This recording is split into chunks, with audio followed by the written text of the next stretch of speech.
In a world of ordinary fantasy football podcasts, ordinary guys rise up to bring you extraordinary analysis and entertainment. This is the FLAFFL House Fantasy Football Podcast with your hosts Kevin Cotillo, Sal Lito, and Stephen Marcus.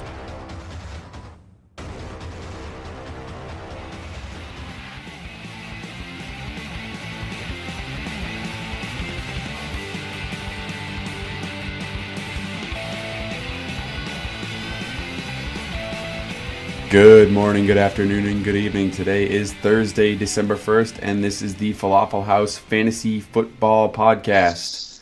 Joined with me tonight is Sal. What's up, Sal? Hey, man. I mean, this week is flying by. It felt like Tuesday all day today. I thought it was Tuesday all day Thursday. today. It is Thursday, though. Yeah. I love it when I screw up, and then we have the chance to actually edit it out, but you still bring it up. What are you talking about? So now no one knows that I screwed up, but they do because you have to talk about Tuesdays and Thursdays. So for those of you brought it up, Kevin. For those of you who want to know, I screwed up the day when we started the first time, which you won't hear. But anyway, so Steve's here too. What's up, Steve? Oh yeah, I'm here. What's up? Not a whole lot. Can I say something? If you do want to hear that, I am putting together a outtakes and blooper reel that you can order for Christmas for the person in your life that enjoys falafel so much and wants to hear all the goofy gaffes in the background. So, tweet at me. Are you actually putting that together? And I could also. That's not a bad idea. Yeah. I'd order one. Some of the quotes will actually be written on potatoes, and we'll have those mailed to you. Oh, man. So, yeah, potatoparcel.com. Apparently, you can check that out, and maybe Sal's got a new business. So I guess they're sponsoring us now. That's right. Today is Thursday, as we discussed. There is football on TV currently. It looks like the Dallas Cowboys are winning. They're beating the Minnesota Vikings by 4 points, 7-3 currently, as we're sitting here recording. And we got a lot of games going on this weekend, too. Sal, you get something? Tony Sparano still has a job in the NFL? Does he? Does that guy always wear sunglasses? I could see him wearing sunglasses all the time. He's indoors at night wearing sunglasses. Yeah, he's like a bad extra in a mafia movie. He's like one of my customers at 5 a.m. in the morning wearing sunglasses. That's what that reminds me of. Only a certain type of person wears sunglasses all the time. So does he urinate on other people's property? Is that what you're insinuating? Does that ever happen? You know, I'm not gonna rule it out. I don't know the guy. All right. So let's continue on as Sam Bradford gets walked off the field with the trainers after an apparent injury. And what are we're going to talk about all the games today. Just to a little housekeeping. You can follow the show on Twitter at Falafel House. You can follow me as at Wally Central. You can follow Steve as at Sid Skeet. You can also follow both of us on the Fantasy Life app under those same names. You can follow Sal if you so choose on Twitter as at LitoSal and on the app as at Sal33.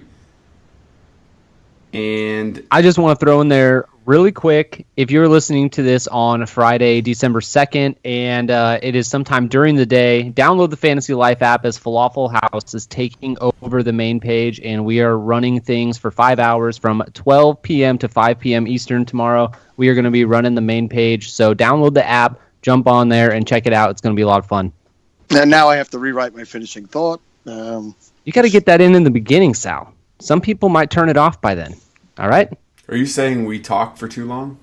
I'm just saying sometimes people get to work quicker than the podcast is, and they might not get back to it. This is important. We want to get it out there early. All right. So as Steve said, make sure you check out the Fantasy Life app between 12 and 5 Eastern tomorrow when Falafel House takes over the main page. Going forward, let's talk about some football, guys. Yes, absolutely. Let's start with the Chiefs at the Falcons, 1 p.m. I think that this is going to be a huge Julio Jones game. The Chiefs have allowed for over 1,000 receiving yards and 6 touchdowns to wide receivers in the last 5 weeks, and they are also the 4th worst against quarterbacks, allowing almost 1,500 yards passing and 9 touchdowns thrown in that span. But I think the biggest question, obviously, you're going to be starting Julio Jones. Kev, What do you think about Devontae Freeman and Tevin Coleman, who returned from the injury last week? We've got a pretty big split with them in our FLAFFL rankings. We've got Freeman 9th overall and Coleman 31st overall, so he's a mid-range flex play there. What do you think is how the running back position is going to play out in this game for Atlanta? Yeah, it should be kind of interesting, right? I mean, the word came out today that Tevin Coleman looks better. I guess he's back to full speed, which suggests maybe he hasn't been in the recent days. So you got to wonder whether or not he's going to be a little bit more effective, a little bit more used in the passing game. I think we talked about it previously too, that might actually affect Taylor Gabriel more. Of course it will, because I just picked him up.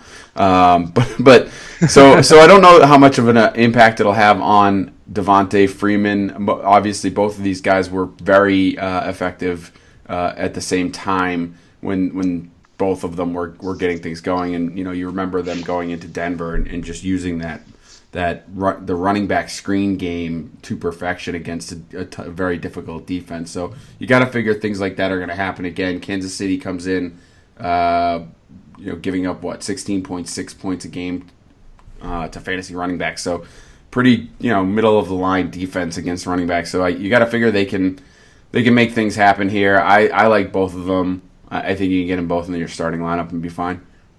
Hey, it's going to probably affect Tyler Gabriel more. You picked them up and ranked them like 700th in your wide receiver rankings. I adjusted it. You hate him. I adjusted You hate him this week. Where did he end up landing? I think he was in the 40s for me. I'd have to check the list. He left up from 80. Yeah, no, that was a mistake. Sometimes people make mistakes, Sal. It's nice of you to always point them out. I just like to kid you, Kevin, but you don't like my humor. Well, you're not funny. Sal, what do you It's a proven fact. Gabriel ended up at 40. Do we really need to get into the proven facts? People love my humor. Taylor Gabriel ended up at 40 for me. Let's move along. Sal, what are you taking from this? Are you looking at any particular matchups in this game?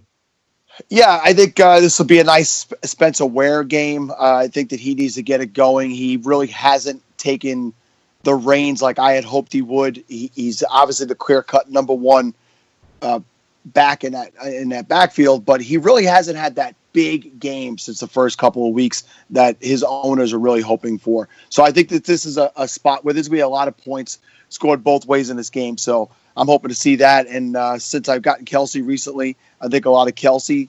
There's a possibility that Macklin might play in this game. So it's going to be interesting for me to see where Tyreek Hill goes. A few weeks back, you guys asked me, do I think he's somebody I'd use going forward? And I said, I don't know when Macklin got back, but I think he's really shown a lot and enough to be able to be a valuable part of this offense going forward, because Macklin really hadn't done anything in his short time that he was playing this season. So I would like to see how that's going to go going into the playoffs, because I do have him in a few places, and I'd like to know if I could confidently plug him into a flex each week and expect similar. You're not going to get a 3-touchdown game, but maybe one big touchdown could really help win a matchup for you. Yes, I thoroughly enjoyed having Tyreek Hill on my bench last week for that explosion against Kev. That was great. Thoroughly enjoyed having him on your bench as well. I bet you did. You did. Anything else from this game before we move on to the next one? Yeah, I mean, I know he's not a big name, so it's surprising that I would point him out. But I mean, we do have to go over the fact that the Atlanta Falcons are dead last in points for fantasy quarterbacks. I know Alex Smith is not a guy that you typically will, look to start, but as a streaming option against this defense that has just been horrendous, I think you could do worse. Especially with Desmond. So I picked Alex Smith up. Especially with Desmond Trufant out for the season. First of all, how do you know that D is his middle initial? That's impressive.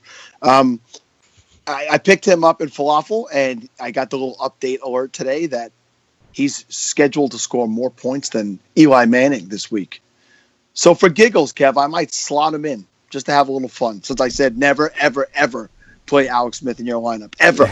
You did say that. Might do. I'm looking where I have Alex Smith one spot higher than Mr. Eli Manning. So you do not, obviously. You have Alex Smith way down there. So. Well, I have him where he belongs.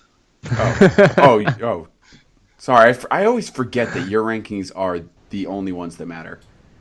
Most of the people feel that way. You're correct. All right, we're going to move on and talk about the Detroit Lions going to New Orleans to play the Saints. The spread for this game is 54.5, which is a lot of points. That is a very, very high spread.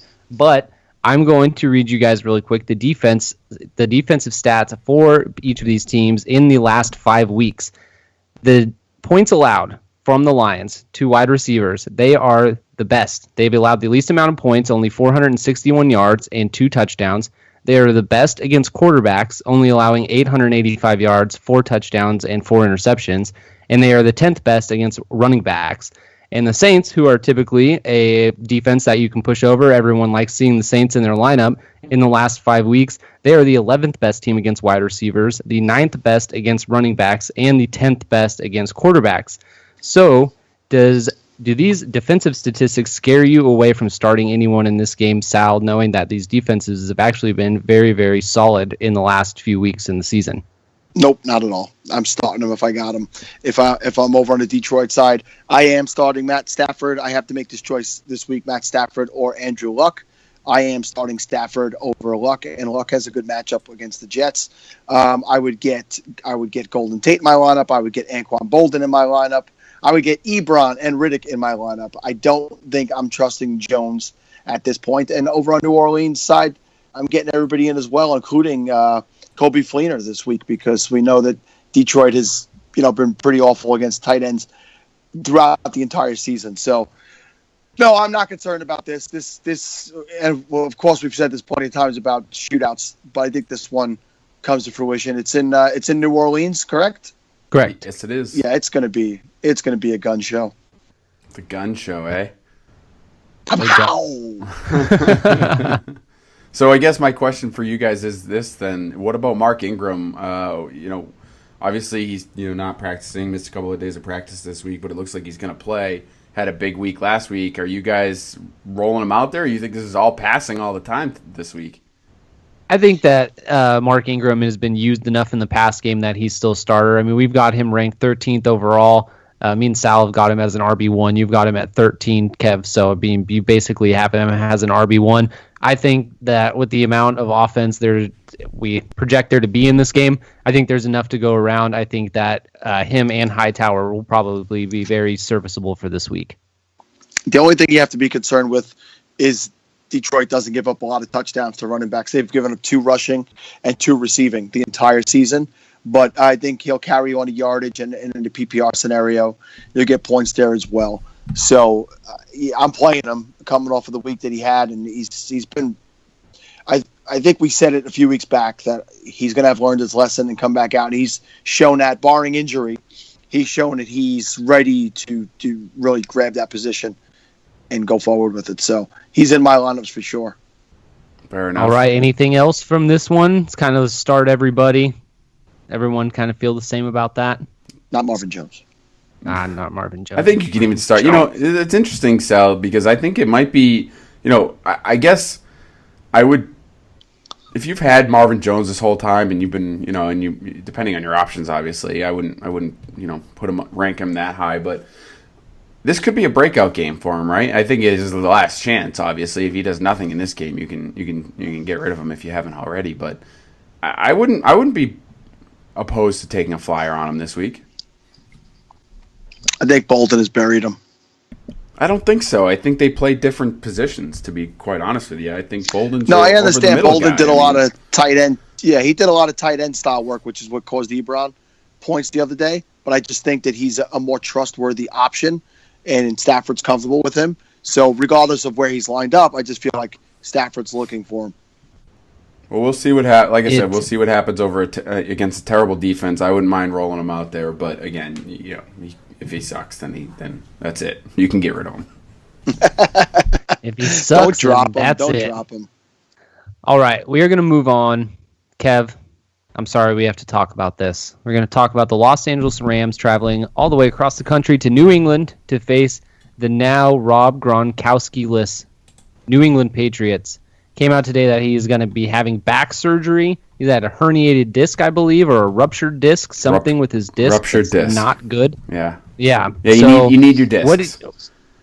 You need those. Those are pretty important. So what does this mean for the Patriots going forward? And can we expect Martellus Bennett to just step in and automatically fill the void that Gronkowski is going to leave? No, not necessarily. I think he's a tight end one instantly.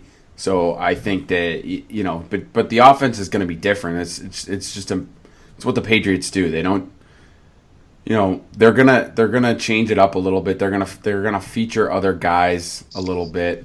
They won't change the offense completely. I just think Tom Brady's gonna look in a lot of different directions now. He locks into Gronk on a heavy basis because Gronk usually has the ability to catch the ball no matter what situation he's in. He can go up and get the ball. He can catch it in traffic, all of that. So without him there, I think you're gonna see the ball spread around a little bit more. Makes Malcolm Mitchell look much better in Sal's flex, for example. I think Hogan's still going to be the guy that he's their deep shot guy. So I don't see too much change for him. And then obviously Bennett is going to be the benefactor as a tight end one, but I don't think he just takes over for what Gronk is because Gronk's just a different kind of player, obviously. So Edelman will continue to see increased looks like he has the last few weeks. So. I think that's what you'll see overall. I mean, the offense itself, I wouldn't be worried about them slowing down, particularly against the Rams defense. I think they're still going to put up points. It's still going to be a blowout, but it's sad to see Gronk go as a fan of the Patriots, definitely. Obviously, a lot of fantasy owners, probably used a first-round pick on him, something that we at this show had talked about not doing earlier in the season, even me, who's a huge Patriot fan. So sad for a lot of people all around, but we move on. Well, based on your statement right there, Kevin, I had said it when I heard the news today. He's flat out, to me, the biggest bust of the fantasy football season because of you finally felt comfortable, some people, to use a first-round pick, a pick that high on a tight end, and he missed so many weeks at the beginning. Then he came back, and he was he started a game that he got 0 touches and 1 target and gave you a goose egg. Then last week, a lot of people put him in saying, hey, if it's Gronk, you got to put him in, and he gave you a goose egg. So regardless of the 4 games or whatever he played in between there, 5 games he played in between there, to me, for where he was taken, biggest bust of the fantasy football season. Yeah, that's rough. I can't really agree. I think Todd Gurley would be another guy that a lot of people would bring up, but he's still at least a running back 2. He's putting up consistent numbers. He's still averaging double-digit points every week, so I can't really argue that. So speaking of Todd Gurley, is there anybody else on the Rams that you're going to be starting against the Patriots this week, Sal? I think Kenny Britt has, started to make the case to get him in there on a weekly basis. Like low end wide receiver. He's probably more of a high end 3, so flex consideration in most leagues. So I think Britt is definitely the only other guy, and maybe in a deeper league, Lance Kendricks. He's gotten a little bit more involved, but you'd have to be in a 16-plus league to get him in on a weekly basis. But yeah, that's pretty much it in that offense. Kenny Britt is a wide receiver 2 right now, by fantasy standards as far as his overall production. Ranked 22nd in points. Obviously, 2 teams on with still to go with bye. I don't expect it to stay that way. I'm looking at him now, and I'm just kind of shocked that that's where he is. He's been solid. Very solid. For a while there when Case Keenum had him in his sights and was throwing to him every week, and he was very serviceable for a few weeks, and then he obviously had a couple duds. But, yeah, it's pretty surprising. I agree with you there. Marvin Jones or Kenny Britt? Kenny Britt. Not even close. Yeah, I can't disagree with that, really. Really? I really can't. I can't. Marvin Jones has hurt me. I've been hurt a lot this year. Neither of your rankings would suggest. Right. Well, actually, Sal, you did honor your rankings. Steve, you were way off on your rankings. Mine don't. I'm looking at them. You're a liar, according to your rankings. All right. Let's move on. Before anyone believes that, we're going to move on and talk about the Broncos at the Jacksonville Jaguars. It's looking less and less likely that Trevor Siemian is going to be playing this week, which means that Paxton Lynch would most likely be getting the start. The Jaguars in the last 5 weeks are the second best defense against wide receivers. They've only allowed 513 yards and 4 touchdowns. And if Paxton Lynch starts, we saw him the week that he filled in for Trevor Siemian. Didn't look great, didn't look terrible, but I mean, it wasn't anything explosive. So, do you think if Paxton Lynch starts, that gives a pretty big hit to these Denver wide receivers, Sal? Yeah, it definitely gives them a hit. I know I've got. I don't think I have either one of them that high this week. They're both one's a wide receiver 2 and one's a wide receiver 3 for me. But I always like Demaryius Thomas. I always feel like he's underappreciated. So it's definitely going to take a hit for me. I probably still get Thomas in there and probably Sanders. They're both good players. They have the ability to take a short pass and do something with it as well. So it definitely takes a hit, but probably not putting him to my bench. Steve, let me ask you a question before we go on about fantasy. Were you disappointed that Denver did not play for the tie? I actually was not disappointed that they did not play for the tie. I would have rather had them go for the field goal and try for the win, rely on their defense to try and make a stop, than punt with a minute left and no timeouts and basically concede the tie. So I was actually okay with them going for the field goal. Obviously, it was a bad field goal attempt, but I was happier with them going for it than just conceding the tie. They put a lot of faith in their defense. It didn't end up working out. It was a very important divisional game, so that also sucks. But I would rather have them go for the win than play for the tie. Are you legitimately concerned right now with the quarterback injury and maybe having to have the rookie play this week and beyond, that you might really be looking at not making the playoffs? Absolutely. If I had to put money on it right now, I'd bet that we wouldn't make the playoffs. So I'm kind of expecting that. And it is what it is. The quarterback play hasn't been what it needed to be this year. The offensive line hasn't done what it's needed to do to get the run game going consistently. And the defense has had some injuries that they've had to deal with. So, Super Bowl hangover, they're dealing with it. I wouldn't be surprised if they missed out. The Raiders are looking too good. The Chiefs are a very solid team. And their game behind the Chiefs, 2 games behind the Raiders, it's kind of a lot of ground to make up in the last few weeks. It's possible with that Raiders game, Week 17, that'll be a huge one. So I hope they can pull it off, but I'm not holding my breath. I would, if you had said, anytime a few weeks ago that there was a chance that any of the 3 teams in the AFC West weren't going to make the playoffs, I would have laughed at you. But the way that the rest of the teams in the AFC East, the Dolphins, the Bills, and the Ravens are still playing well. The Steelers you expect to do pretty well. It's just now it's getting so crowded in that wild card race that you're right. It's possible. Yep, I would not be surprised. I think that if the Giants beat the Steelers this week, Steelers aren't making the playoffs. It's gonna be tough. It's gonna be very tough. I know they've got another game against Baltimore. Miami has a tough schedule to go to though. And by the way, Jacksonville Jaguars 7th best against defending the wide receivers, Sal. So just some food for thought there. I mean, obviously if you got a rookie quarterback, that's that makes it even worse. So I'm expecting some tough sledding for the Denver wide receivers this week. Either way. Yep. I like the Jaguars in this one. Actually, they're home dog. They're gonna be featured in the old betting article that's coming out this week. You like presumably them to cover the spread, right? I like them to cover. They were yesterday. They were a 5.5 point underdog at home. So I don't know. That's probably going to be changing with Trevor Siemian coming into play, but they are a home dog. What's the over under? 40. So that's pretty low too, right? So obviously Vegas is thinking it's going to be a low scoring game. Yep. So it should be an interesting one to say the least. I think has the makings for an upset there. But Chris Ivory also on the shelf so far this week. Got to keep an eye on that. Make sure that you're checking out your running backs if you're using them for the Jacksonville Jaguars. Obviously Steve took him out of his lineup, so I saw that. Good for you, yep. Steve. Hey, thanks. What do you guys think about? It does not look like he's going to play. Bortles, is he going to Bortle his way in or what? Sal, what do you think about Bortles? Yeah, he's not getting anywhere near my lineup this week. against that defense, they tough. might snap him in half.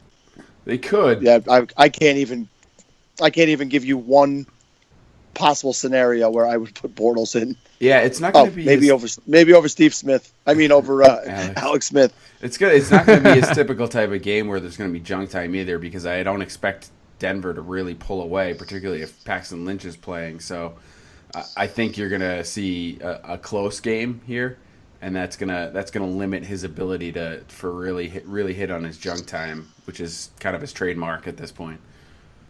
The Blake Bortles calling card. That's right. The old garbage time. All right. Anything else from this one? We must move on. No. All right. Then we are going to talk about the Texans going to Green Bay to play the Packers. Make sure you are paying attention to Aaron Rodgers' injury. It said he was limited in practice today, so he is on track to play, but definitely something that you want to keep an eye on. Looking at these matchups here, you see that the Packers in the last 5 weeks are the 5th worst defense against wide receivers. They are ranked in the bottom 7 of every category. Quarterback, running back, wide receiver, tight end. They have a terrible defense right now, but against wide receivers, pretty bad. They've allowed 925 yards and 9 touchdowns to opposing wide receivers on 61 receptions. Kev, are you trusting DeAndre Hopkins this week? Are you putting him in your lineup in Week 13, a must-win for a lot of people in fantasy this week? Yeah, I think you're putting him in. I don't know. I wouldn't have. I don't have him anywhere, right? I didn't get him in any of my teams. I have no stock of DeAndre Hopkins, but I think that if I did, I'd probably still be rolling him out there every week because there is that talent. I mean, we saw it a couple weeks ago, right? When they played the Raiders, that the big play that got called back, whether you thought he was inbounds or not, it's that close for him every week, right? Between having the games that he's having and having a much bigger game. So as bad as Asswasher has been, I mean, you got to keep rolling him out there. I mean, you got to keep rolling him out there and hope that he's going to have that big game. And against the way the Packers defense has been playing, as you just described, I think this could potentially be that game. I know it's a must-win for a lot of people, but you still have to do it, I think, because the upside of him is better than the majority of the upside you're going to get with anyone else you substitute for him. It's that ceiling for sure. So before you move forward, I just want to say, because this was overwhelming today, the amount of people asking about defenses, a lot of people want to sit Minnesota tonight and play Green Bay.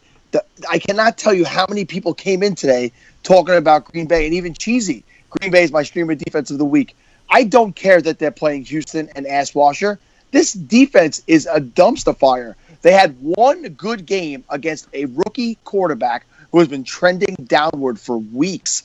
The 3 games previous to that, they gave up 30-plus points, and it was an absolute ridiculous air battle. I mean, I'm losing words here, goddammit. Wow. Don't start Green Bay. Haven't heard you that fired up in a while. Green Bay defense. Would any one of you guys stream them this week? No, absolutely not. Like I said, they're 7th worst against quarterbacks, 3rd worst against running backs, 5th worst against wide receivers, 6th worst against tight ends in the last 5 weeks. Why would you want to start a defense that doesn't seem to be good anywhere? I couldn't believe it. I felt like I was alone. You guys were there. So speaking of defense, Sal, the Texans' defense against wide receivers, they are the 5th best in the last 5 weeks. They've only allowed 4 touchdowns in those weeks, but those 4 games were against quarterbacks like Matthew Stafford, Blake Bortles, Derek Carr, and Phillip Rivers. So are you worried about any of the Green Bay Packers wide receivers this week? I think that Green Bay looks to have gotten the offense rolling again, at least the passing game. So for me, I think we all have Cobb a little low, but I'm rolling Jordy out there, and based on what I've seen Adams do, I got to put him in there. He's a wide receiver 2 for me right now, and Rodgers just looks like he's locked back in. So I'm playing those 2 guys. I'm getting Rodgers in there, and then probably a little else. I see. Anything else from this one? Kevin, you want to hit on anything else here? No, I think we've covered it. Alrighty, then we travel to Cincinnati, where the Eagles are going to be playing the Bengals. This looks like to be a battle of the tight ends because all the other so many other stars seem to be hurt or missing from this game. You got whoa with the stars. You stars loosely. Stars? AJ Green? Huh? Missing? Philadelphia? The Philadelphia's in this game. Take it easy. All right. Well, you got Tyler Eifert versus Zach Ertz. And so Ryan for Matthews, these tight ends, we've got... Not a star, Ryan Matthews? Evidently not a Sal. His mama does not even feel he's a star. Jordan Matthews, he could be missing. Is he a star? His mom owns a Darren Sproles jersey. One of those things. Yeah. So Philly is the third best defense against tight ends. So, Kev, we saw with no A.J. Green last week, we saw how much Andy Dalton went to Tyler Eifert. Do you think that he is going to have a lot of success this week going up against this defense that plays the tight end position very, very well? No, I think that he's going to struggle because they're going to lock into him from a defensive standpoint, right? I think you can easily understand that he's the guy in the passing game. You're gonna try and lock him down, and you're going to see if Tyler Boyd and Brandon LaFell can beat you, and they can't. So that's got to be your play, right? I mean, there's no other way around it. And I mean, Philadelphia is a smart enough defense to pull that off. They can definitely, giving up only 4.5 points per game to fantasy points to tight ends. So they're already doing a good job of shutting down the tight end, and I think that it's going to continue. I think the only hope you're going to have in this game, if you're a Cincinnati fan, is, or even if you're a fantasy fan looking for something from Cincinnati, is Jeremy Hill. I'm not sure, that he's going to get much done because Philadelphia is pretty good against running backs as well, but he's going to be the guy. He's going to have to be used in the passing game because I don't know that I trust. Give me the running back's name, please. Not Burkhead. Yeah, Burkhead. Sorry, I don't know how I don't know that. I don't know that I trust Rex Burkhead to fill in for Gio as well. So I think it's going to be all Jeremy Hill, and I think they're going to have to lean on him a little bit in this one. Sal, what do you got from this game? It sounds like the big name bigot showed back up to me. Whoa. What? Because I don't know Burkhead? Let's talk about Rex. I don't know. There's not a whole lot that gets me excited in this game. Zach Ertz has good matchups week after week, and he doesn't perform up to par. We have him up high based on the matchup again, and the fact that he really should get a lot of looks, but I don't know. We'll have to see. I have him in one spot. I'm going to have him in there because it's a multi-tight end league. But yeah, outside of that, there's not a whole lot of going on with if Matthews doesn't play, does Dorial Green-Beckham step up? I mean, he looked like he was going to play a big role last week, and then after the first drive, he was non-existent. Aguilar's got, mental issues, so he's out. I know how it feels. I get it. In Cincinnati, I don't know that I'm trusting any of those wide receivers. I don't know if I'm trusting anybody on the Bengals wide receiver core. So, Sal, can you sit out the next podcast for mental issues and then come back? I think that my mental issues would be what makes the podcast great. To be honest with you. So, if I'm having an episode, I'm going to call you guys up and we're going to have an episode. There we go. Hey, good wordplay. All right, so nothing else on this game. Then let's go talk about the weirdly important game between the Miami Dolphins and the Baltimore Ravens. The 7-4 Miami Dolphins versus the division-leading 6-5 Kev's second favorite team, the Baltimore Ravens. Fraud. So I heart Harbaugh. Fraud. So for me, what I'm going to be looking at in this game is I think it's going to be interesting to see how both these defenses play. They've been pretty good the last few weeks, but I'm going to be looking at Jay Ajayi and see if he bounces back from his week going against San Francisco, or everybody thought he was a must start. You're looking at ESPN, he's projected for 20 points, which is just insane in a regular league. And he comes out and he rushes 18 times for 45 yards. Now he is going against the number one ranked rushing defense in the last 5 weeks, the Baltimore Ravens. Sal, do you think he's going to have any luck? What do you think is going to happen in this game? So looking at our rankings, it looks like every one of us are slightly down on Jay Ajayi this week.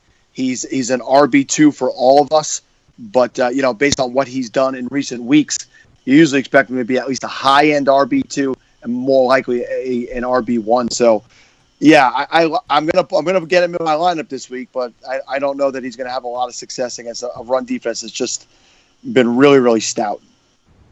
Cannot argue about that. Yeah, I mean, Kev, Baltimore, what are you looking at in this one? Well, I was just going to say the Baltimore defense, number one against running backs for fantasy points in the league right now at 13.3 average. So definitely not looking towards Ajayi. Definitely think you have to lower your expectations there. From other aspects of this game, one of the things that I do want to look at is the Kenneth Dixon, Terrence West split. I know we keep talking about it, but I think this is, you're seeing more and more Kenneth Dixon, and this is a guy that could potentially have some value for a lot of teams looking for a solid flex play going into the fantasy playoffs. And if he's there and he does well and starts to get more of the lion's share here. Now, not a great matchup. Miami gives up the 24th most points to fantasy running backs at 15.9. So there's that. But at the end of the day, I really just want to pay attention to the split and see what you get to see if you can really use this guy in the fantasy playoffs. I don't think I'm using Terrence West in the playoffs at all if I can get away with it, unless you're in a really deep league. But Dixon might be a guy that could really help your team out because you probably got him late, and he could be a good flex for you if it seems like he's getting the workload. I keep ranking West higher than Dixon just to kind of piss you two off. I love that about you, Sal. You're a good guy. The other thing to keep... I only have them 2 spots apart, though. Oh, fair enough. I don't know if you mentioned this, Steve, either, but Devontae Parker, you want to keep an eye on that. It looks like he's not going to play, so definitely make other arrangements if you have him as slotted in your lineup. Yep, I was actually just going to say that over the last couple weeks, I've really changed my tune on one Devontae Parker. I've really liked the way that he's looked, the way that he's been playing. And, of course, the week that I picked him up last week and had him on my bench as a stash, and he gets hurt. And I am sad about that now because he's looked really good. And so with him going down, you might look for a big bump for Jarvis Landry, whose production's taken a hit as Devontae Parker has burst onto the scene. So anything else from this game before we move on to the most exhilarating game that we could ever talk about ever? Harbaugh's a fraud. All right. And on that note, we're going to talk about the 49ers and the Chicago Bears. It is unfortunate that Jay Cutler is going to miss the rest of the season and that Alshon Jeffrey is still in rehab, because this would have been a great matchup. Now, all you're really looking at is that you got Jordan Howard going against the worst ranked running back defense against running backs in the last 5 weeks in the 49ers. So, other than Jordan Howard, Carlos Hyde, and Colin Kaepernick, Sal, is there any reason to start anyone else from this game or even watch it? No, I definitely wouldn't be watching this. I'm hoping Red Zone it skips it as much as possible. Well, there won't be any scores, so that's probably... I think there'll probably be plenty of scoring in this game. Do you think so? But, yeah, I think both teams will move the ball and score. Hopefully a lot of it's coming from Jordan Howard. Yeah, I mean, Cameron Meredith has found his way to my bench. A lot of people are discussing Marquez Wilson.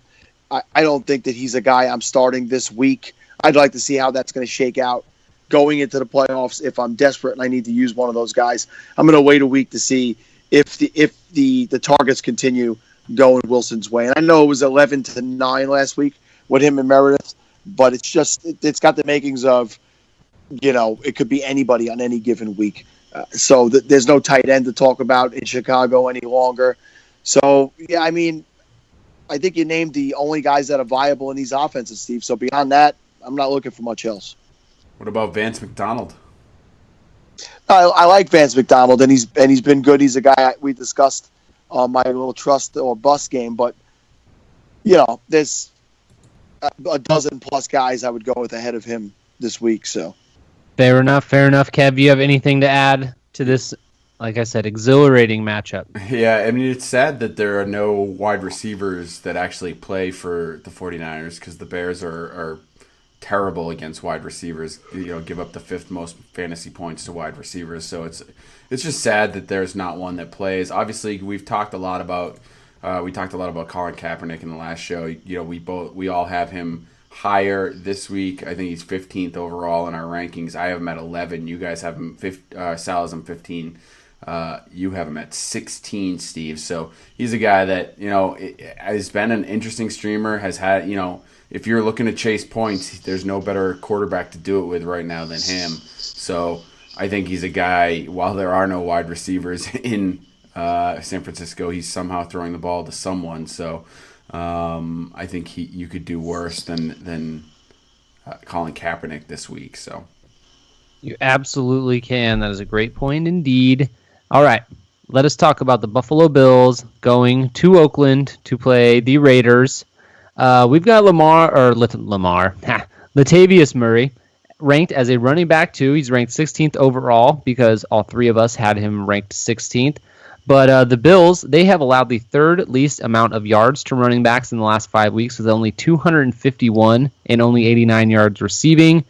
Is Latavius Murray a back that you're trusting this week, Kev, or are you thinking that he's going to be having a rough one going against the Bills defense? Yeah, the Bills defense looks pretty good, and I think Murray is a guy that could struggle in this one. So, I mean, look, the lion's share of the work is going to him. He's getting just about everything.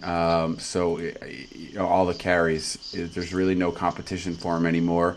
With DeAndre Washington being healthy scratch last game, and Jalen Richard not really doing much. So, you got to like what you see, but or at least the volume wise, 19 carries in the last game, but he only got 2.37 yards per carry. So, I mean, he's still got the best opportunity for a touchdown. So, I think you got to like that, and I think you're going to roll him out there as a running back too.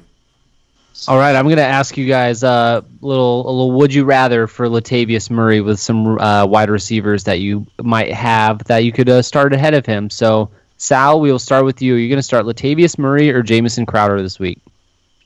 I'm going to start Latavius Murray. Kev?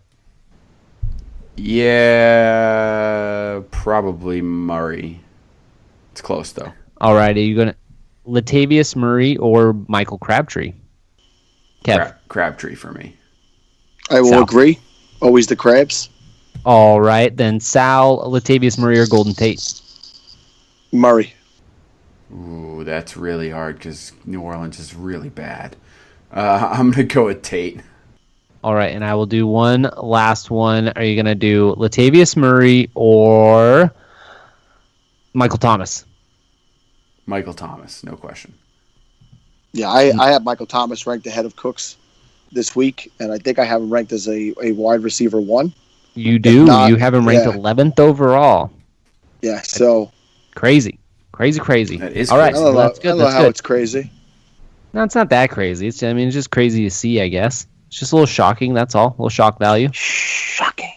Sal, do you have anything else to add to this Bills-Raiders game? I'm sure you do.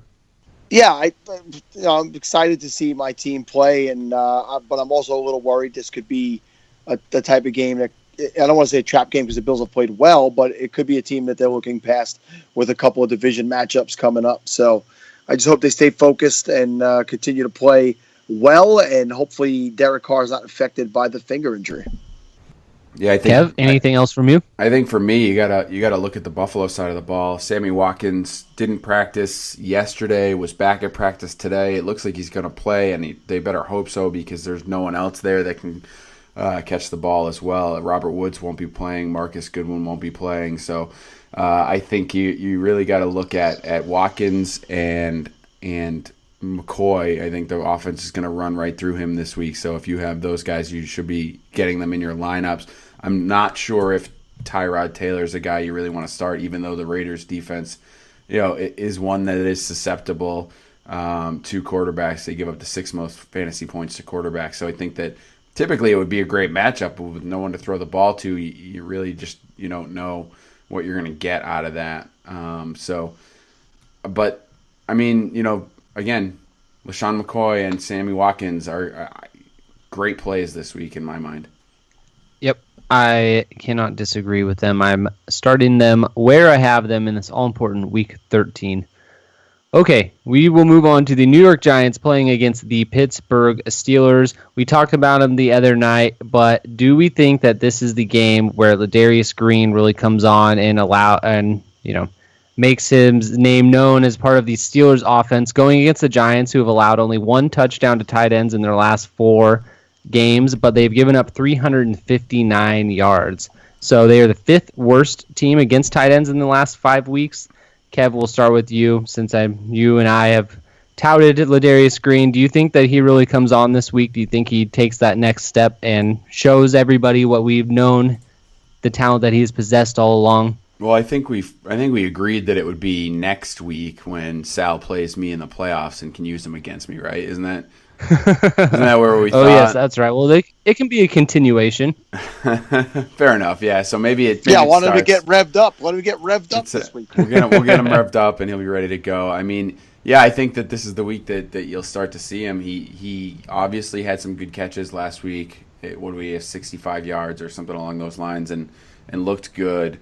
You got to figure that earned him a little bit more trust, and with Sammy Coates not having hands for the last 5 weeks in a row now, I think that they're looking for options to throw the ball to. You can't always throw every ball to Antonio Brown. I don't think you might be able to do that, but seemed to work okay last week. Yeah. So, but no, I do think he will get some more looks. You expect to see some more targets for him, and against the Giants team that is. This is going to look. I think this is going to be a high-scoring game. I think there's going to be a lot of points in this one and lots of touchdowns to go around. So I would not be surprised to see Green get in the end zone. So I believe I have him ranked 12th this week. So I have him as a tight end 1. Maybe that's wishful thinking since I own him. But Kev, since you brought up scoring a lot of points, this was something I found interesting today. So I was listening to the Basement Sports Report with my friends over there, Clayton and Zick of Zick's Picks, and they had our old friend Brandon Beatapow on, who's now been on that show more times in the last 8 months than he's been on this one. But they said the spread on this game was 6 points. The Steelers are giving the Giants 6 points. Don't you find that to be ridiculously high, considering the Giants are coming on a 6-game winning streak and have been playing really good defense? Have you seen Ben Roethlisberger that's play crazy. At home? Have you seen him play at home? Yeah, but good, he's very good. He's not playing against the Falcons' defense. More than 3 very touchdowns. disrespectful. I mean, more than 3 touchdowns per game at home in this season for Ben Roethlisberger. He plays that well at home. You have to expect they're going to score a lot of points. I mean, I don't know. 6 points is definitely high. It's a pretty high spread, but at the home team, I could see it. I don't think it'll be that far off.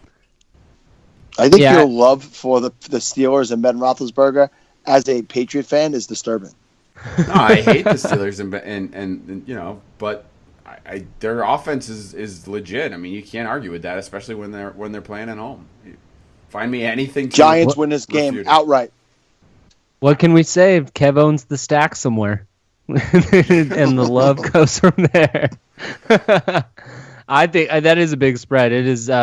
It's so big that it scares me into even taking the Giants, because it's like, wait, that spread's that big? That seems like an easy pick for the Giants, and when it seems that easy, that's you walk away.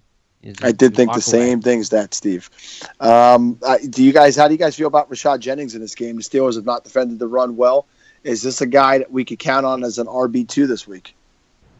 Yeah, I think they're getting him in there, right? He's getting the opportunities. They're certainly using him, and if they do decide they want to try and slow things down a little bit, if the game starts to get a little out of hand in the beginning, they may want to run it a little bit more to try and slow the game down.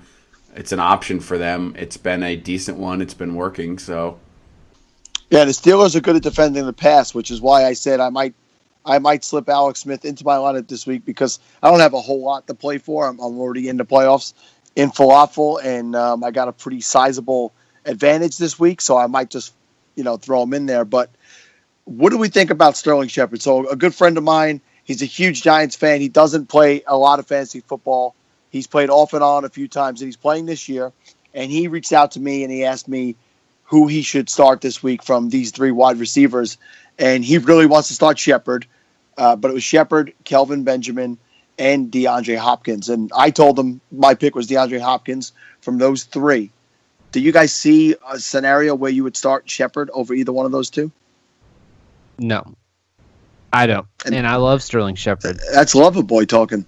Yeah, and it's just it's a thing with the ceilings, and like Kev was when he was talking about Hopkins earlier, is that the upside for Hopkins and the upside for Kelvin Benjamin are just seem so much higher than that of Sterling Shepard. Sterling Shepard might have a higher floor for at least on Hopkins, and but he doesn't have the big play threat, and it's just you'd play for upside, and those guys are just they're number 1 wide receivers on their own teams. And I would just feel much more comfortable with one of them in my lineup than Sterling Shepard. Yeah. But I can't say too much bad against my boy. Hope he listened to me. Yeah, I mean, Sterling Shepard. All right. The one thing about Sterling Shepard this week is obviously we know that Eli Manning came out and apologized to him for the 0 targets. So you got to expect a little bit more going his way. But I still think the upside of Hopkins is too much to pass up. Is too much. All right, we are moving on and going to Washington, traveling to Arizona to face the Cardinals. We have got Carson Palmer ranked 18th for quarterbacks this week, going up against a Washington defense that in the last 5 weeks is the fifth worst against quarterbacks. They've given up over 1,100 yards and 7 touchdowns with only 3 interceptions. Sal, are we being too harsh on Carson Palmer, or does he need to be moved up a little bit in the rankings? No, for me, it's the same reason why I have Phillip Rivers lower than you guys. It's the turnovers. It's the bonehead mistakes, and it's the plays that cause you negative points that bring his point totals down. Carson Palmer just doesn't look comfortable. He doesn't look like an established veteran quarterback to me right now. I don't know if he's just lost it or what's going on with him, but I would tell you that I think the biggest problem in that offense this season, aside from injuries to wide receivers, but the biggest problem overall has been Carson Palmer. He's played so poorly that he's really cost them to be in a position that they're in this year. So after trying to hold on for a long time in one league where I had him, I finally had given up. I mean, he cost me the playoffs there also. So no, I don't think we're being too harsh on him. I think he's a guy you're not playing us. It's a 2 QB league. I can't disagree there. Kev, are you worried about Washington's offense going up against this Arizona defense this week? Not particularly. I mean, I am a little worried. The Arizona defense has been very good, particularly against wide receivers. But I think Washington's locked in right now. I really do. I think they're ready to move the ball. And as much as I've bashed Kirk Cousins before, and I think I've said earlier in the season that I didn't even think he was a real quarterback. I have to eat my words. He's looked really, really good. I think he's completing over 70% of his passes at this point. The whole offense looks like they're locked in. The one thing I would say is I don't really, I think we've talked about this as well. I don't really trust Rob Kelly going forward. I think he's been good, but Arizona is the second best team in the league against fantasy running backs, so I would be weary about rolling him out there. But the Kirk Cousins and the wide receivers, I think you're gonna throw them out there. Yep, I can't argue that too much at all. David Johnson, obviously a monster. You throw him out there all the time. He's so good. All right. Anybody else in this game? This one seems kind of easy. Michael Floyd or John Brown, any of these guys getting into your lineup this week? Yeah, you got to be desperate to roll those guys out. I agree. I was just going to say, you think John Brown's working on his sickle cell traits, and hopefully they're getting that under wraps, and maybe he looks better as the season moves along, but I don't think you can start him until he does. I think you're starting Larry Fitzgerald in this one because you have to, and hopefully Carson Palmer does figure it out. It's funny, Sal, as you were talking about Palmer, just trying to look to see how many sacks he's taken this year. He has 32 already this year. I honestly think it's he's gun shy again right now with the amount of hits that he's taking. So that's what I think. But and hopefully they'll get some protections figured out and turn it around. All right, we are going to move on. Tampa Bay in San Diego to take on the Chargers. I think that this game is going to be a shootout. Both quarterbacks are definitely usable this week. We get Jameis Winston and Phillip Rivers. Both running backs are running back ones, according to us. Doug Martin and Melvin Gordon both ranked as in the top 12. And I'm going to say for the Chargers that Antonio Gates is going to be the highest scoring pass catcher on that team. Tampa Bay is fourth worst against tight ends, giving up 363 yards and 3 touchdowns in their last 5 games. So with Tyrell Williams dealing with the shoulder labrum injury, his status looks a little uncertain. I'm thinking that Antonio Gates is going to be the Charger to own this week. Does anybody disagree with me? I think Hunter Henry will outscore him. Do you want to make a board bet? Sure. All right. I don't want to make a board bet because I don't work for ESPN. But yeah. Scratch that. Want to do something else?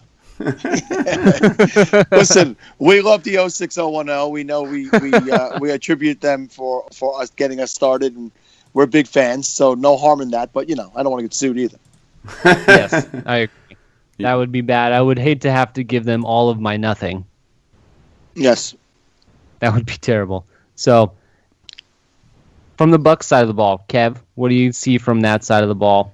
So I want to ask you, you had some struggles last week with Russell Wilson. Obviously, Tampa Bay played the defensive game of their lives. So are they better? Are they turning it around or not? I think that had more to say about the state of Seattle's offensive line than the absolute domination of the Tampa Bay defensive line. Against quarterbacks, the Bucs are the 9th worst in the last 4 or the last 5 weeks. So I don't think that was something that you're going to have to worry about going forward. I think that had more to say about Seattle's O-line than Tampa Bay's fierce defense. So in this one, then, you definitely want to keep your eyes on Tyrell Williams and Dontrell Inman. Obviously, if Tampa Bay's defense isn't for real, as Steve says, those guys should have productive days, but they are both on the injury report, both expected to play. Tyrell Williams has a torn labrum or a labrum issue in his shoulder, and that could be problematic for a wide receiver for many reasons because of the you obviously have to be reaching and stretching quite a bit. That could be limited. If you fall on it wrong, could create further injury. So I would be very worried about Tyrell Williams this week. Dontrell Inman had a concussion. I think he's passed out of the protocol at this point, so he should play. But definitely keep an eye on those two guys because otherwise a very good matchup for them. Indeed. Sal, anything else here? Yeah, no, I spoke a little bit earlier about my feelings on the quarterback. Why I can't think of his name right now. Phillip Rivers. Phillip Rivers. I can't stand Phillip Rivers, so maybe I try to block him out of my mind. I think he just makes a lot of mistakes, and I have him ranked down to 16. You guys both have him as a QB1 this week, I believe, at 11. So he's just a guy I know he's got great matchups coming up in the playoffs, but he just always seems to do something boneheaded to ruin it for me. So I don't have a whole lot of faith in him. Jameis Winston's a guy I'm getting a little bit more comfortable with and starting to believe in a little bit more. I would rather him going forward personally into the playoffs. Mike Evans is in there every week. I think there's a great matchup for Doug Martin. And I think the biggest point total out of anybody in this game will definitely be Melvin Gordon. This has a chance to maybe be Melvin Gordon's biggest game of the season. Oh boy, I hope so. I've got Melvin Gordon in a lot of places, and that would be nice. All right, we are going to move on to the Sunday night game, the Carolina Panthers at the Seattle Seahawks. I did not even want to talk about this game because I absolutely hate Seattle so much right now. But looking at their defensive statistics over the last 5 weeks, I've changed my mind. And against the quarterbacks, they're 16th worst. Running backs, 12th worst. Wide receivers, they are 15th, so right in the middle. And against tight ends, they are right in the middle. So, Sal, we will start with you. Is this Seattle defense one that you're particularly scared of when facing them from a fantasy standpoint? Are they still someone that you really have to think about sitting your guys against? Yeah, it's hard because when you watch them play, they show signs of that dominant defense that led them to 2 consecutive Super Bowl appearances. So I am leery about starting certain guys, especially running backs, against this defense. I have a feeling that this is going to be a statement game for Seattle. I think that they still look at Carolina as a team that went to the Super Bowl from the NFC last year, and I think that they want to come out and absolutely prove that they are far superior to them.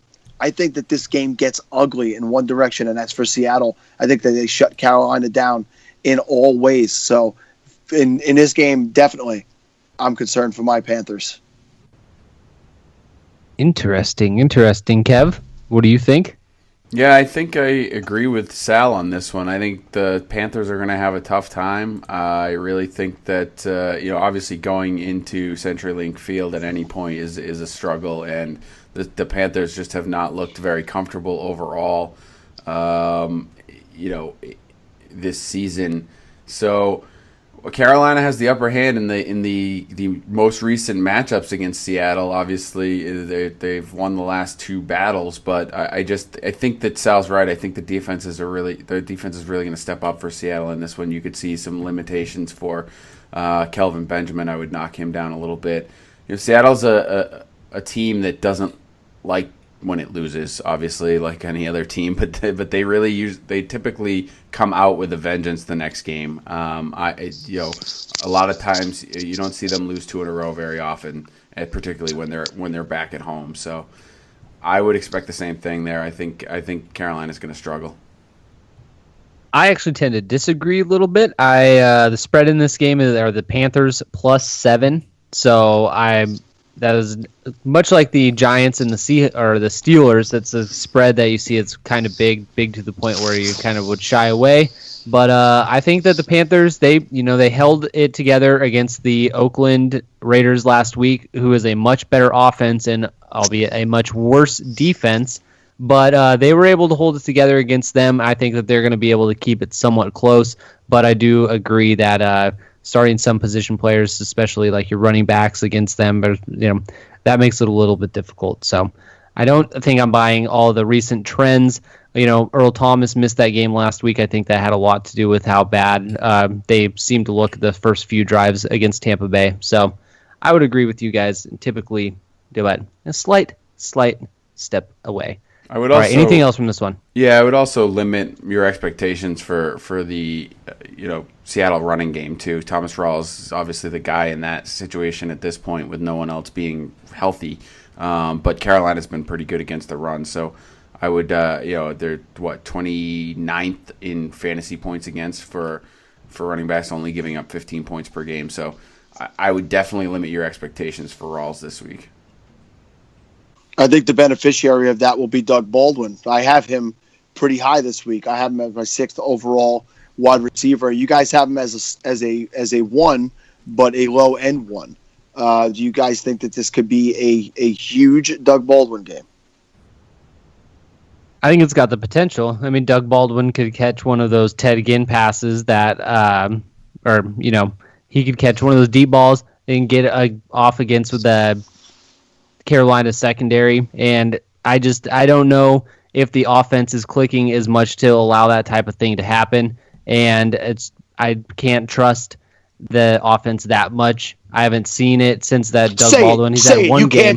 You can't trust Wilson. Say it. I hate Russell Wilson. I hate him. I hate him so much. Oh my God, I hate him. But I realized that the secondary in Carolina can be had. So I mean, it is absolutely possible. I don't see it happening as much as you do, Sal. All right. Anything else on this game before we move on to Monday night? No. Dun, dun, dun, dun. Oh, now you're going to get us. So now you got us sued. Thanks. Yeah, great. Thanks. All right. You can use up to 4 bars without being sued. Dun, dun, dun, dun. Yeah, that was 4. Nice. Indianapolis flying to New York to take on the Jets. The Colts are the 3rd worst against quarterbacks in the last 5 weeks. They've allowed 11 touchdowns and only 1 interception. Is there any scenario where Ryan Fitzpatrick finds his way into anybody's lineup this week? Kev, can you defend Ryan Fitzpatrick at all? The Colts are pretty bad against quarterbacks. That's about it. I would start my defense. Whoa. I would start my defense of Ryan Fitzpatrick by saying how bad the Indianapolis Colts are. They're giving up the second most points to fantasy quarterbacks this season. So there's that. I think that's his best chance, is the fact that he's playing a terrible defense. Other than that, I wouldn't trust him at all. I think, what do we have him ranked here? I think he's 21st overall in our rankings. I have him at 20th, so I'm the highest. Sal has him at 21. You have him at 25. So none of us really like him as a good option. Probably the low end of a QB2. So, I think that's about it for him. But I do like knowing that. Go ahead. I was going to say, knowing that the Colts are also worst against wide receivers in the last 5 weeks, does that make you a big fan of Brandon Marshall this week? Yes.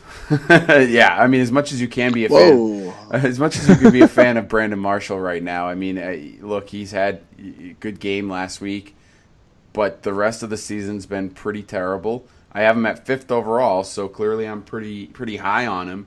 We all have him in the wide receiver 1 category. Just defense is just too bad to not try to take advantage of that. So, hopefully last game was a sign of some of the, last week was a sign of some of the things that they're looking to do, some of the improvements that they've made, and they can get the passing game back on track. Quincy Enunwa looked good last week.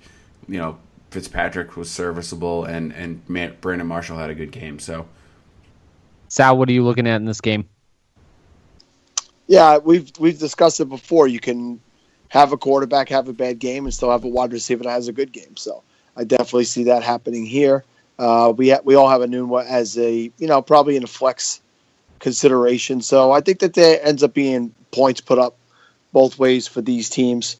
Frank Gore is a guy I might be dialing down in this game. Jets have been good against the run, and I don't know that the last couple of weeks he's slowed down a little bit. He was the consummate RB2 for a while there. So you might want to look elsewhere there. I think that maybe as the season wears on, Robert Turbin is a guy you might end up seeing starting to get more and more touches. I don't know if Gore's starting to wear down. In Indianapolis, I think we all have Luck as a top 5 quarterback this week. Is that right? Top 6? Who's got the rankings open? Steve. He is a top 6. I've got him ranked in the top 5. You and Kev have him ranked 7th. Okay, and I know Kevin's high on both wide receivers. If healthy, he's high on both of them. I have them a little bit lower than him, but everybody who you expect to perform in this game should really perform. I think there'll be a decent amount of points put up on Monday night. Yeah, and I'll just say I've got Luck ranked high, but the Jets over the last 5 weeks have been the second best defense against quarterbacks. So they've definitely turned it around. They are not the laughing stock secondary that they were in the first few weeks of the season. And with that, I'm done. We have no more games. That's it. Before you move off from that, Kevin made a good point the other day. I know we're tight. Move off. But nobody is scared of. You're not scared of anybody on this Jets defense in the secondary. There's no guy that really scares you. So while they've done better in recent weeks, Luck could go out there and put up a 400-yard, 4-touchdown game on his defense, and I wouldn't blink twice. Yeah, and I will just... You should, though. Your eyes are going to dry out. I will just say that keep your eye on Andrew Luck while he is practicing and expected to play. He has not yet been announced that he's left the concussion protocol, so just keep an eye on that. And T.Y. Hilton missed practice this week as well, but he is expected to play too. But keep your eye on those guys just in case. You never know what's going to happen. So that does it for us and the game previews. Hopefully you enjoyed that. And Steve, get to some final thoughts.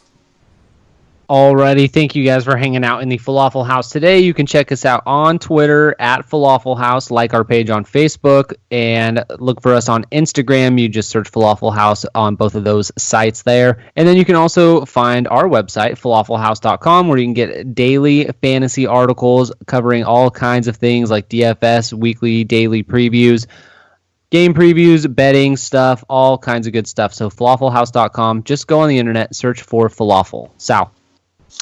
Yeah, I'll remind you guys what Steve brought up at the beginning of the podcast.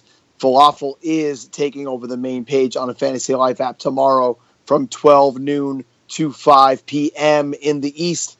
We will have all the promoted shouts. We'll be answering all your questions about Rob Gronkowski, about the playoffs, about dropping and adding people, what you need to do to get that ultimately important Week 13 win to get your playoff spot. So jump on the app anytime. We're there around the clock, and we are there to help you out.